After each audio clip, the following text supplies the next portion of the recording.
Well, I suppose the ethos of my way of cooking is to strip the cosmetics away, to strip this idea of food having to look wonderful on a plate. And that can happen as well.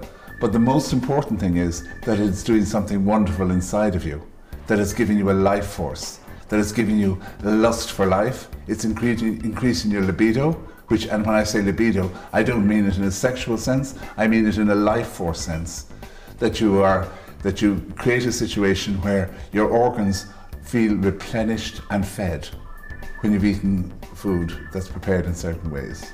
When I go out and I give classes, I'm not asking anyone to change anything. I'm saying, this is the facts. It's up to you.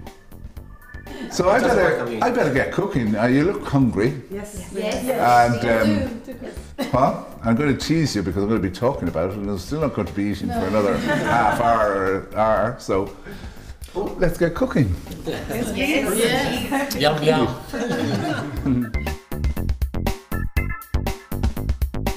One of the things with regards to cooking on a stove top is that it opens everything to the heavens.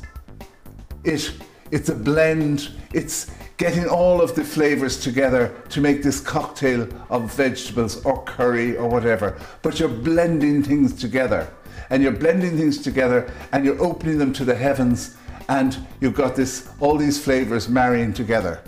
If you're a rather heady type of person, one should use your oven more often, because that would take you down. If you're an introverted person, use your stovetop more often, and you open things up to the heavens. So again, I'm not saying that you only do these things, but get the balance right. Get the balance right. Now, ginger is a wonderful food and should be added to as many things as we can.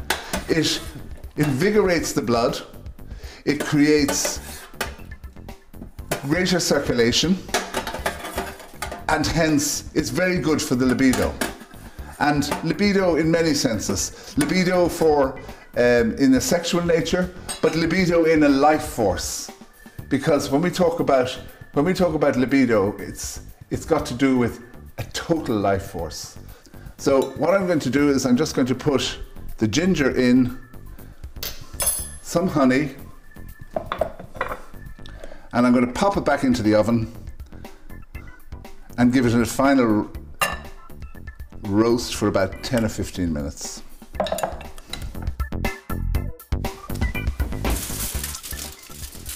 So back in the oven, 10 or 15 minutes, and it's ready to serve. And this is the humble turnip. This is the turnip that is used in everywhere else in the world to feed animals.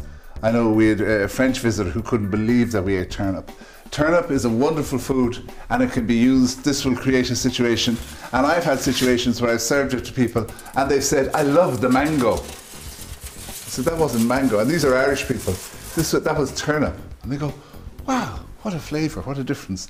So it is important to understand that we can use these foods and use them exotically and create situations where, you know, you sparkle and people think, God, that's quite interesting. That's novel. And what are we doing though? Well, we're not just doing something because it's novel and it sounds good and we can talk about it. We're doing something because we're adding something that's essentially good for you. Having shredded the cabbage, I'm going to make a cabbage salad here tonight. Now this is a wonderful salad because it can be used in the winter when you've got cabbage, and obviously cabbage is local. And not only is it local, but it's extremely good for us because it grows in the climate we live in. So basically what I'm going to do is, I'm going to pop a small handful, and it's important we're not putting a load in, we're putting a small handful of cabbage in the pot, and we're just bringing it back up to the boil very gently. When it comes back up to the boil, we lift it out and we drop it into the salad. Now, can we get faster food than this? I don't think so. So it's a very simple stuffing, but to that I added roasted hazelnuts. So it's just your ordinary stuffing that you might put with a chicken. Now, filo pastry comes with a warning, be very careful of it going dry. And it is true, it does go dry if you lived in the Nevada desert. We don't have those problems in Ireland. So don't be worried about keeping it covered with a damp cloth at all times. So basically what I've done is I've cut the phyllo, I've got the phyllo like this, and I'm wrapping it, adding a little melted butter. And make sure that you trap it so none of the juices of the cranberries get out. And that's it. And I place it with the rest of them that I prepared earlier. And they'll be baked in the oven for about 20 minutes. Well, the mushrooms should be ready by now.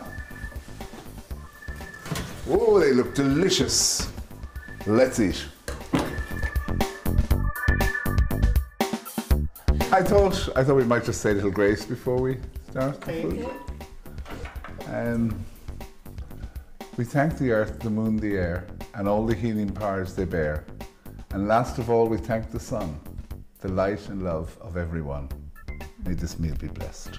Oh, thank you. Thank you. Thank you, Ciaran. I'm so excited. Let's go. Stuck in. Oh, this looks gorgeous. Oh, wow. Fantastic. That turnip, I knew that turnip was going to Oh be my god, this is yummy. Yeah. Thank you. Yeah. Totally different, isn't it? Yeah, it is. Very different. Yeah. Yeah. Wow, it's so delicious.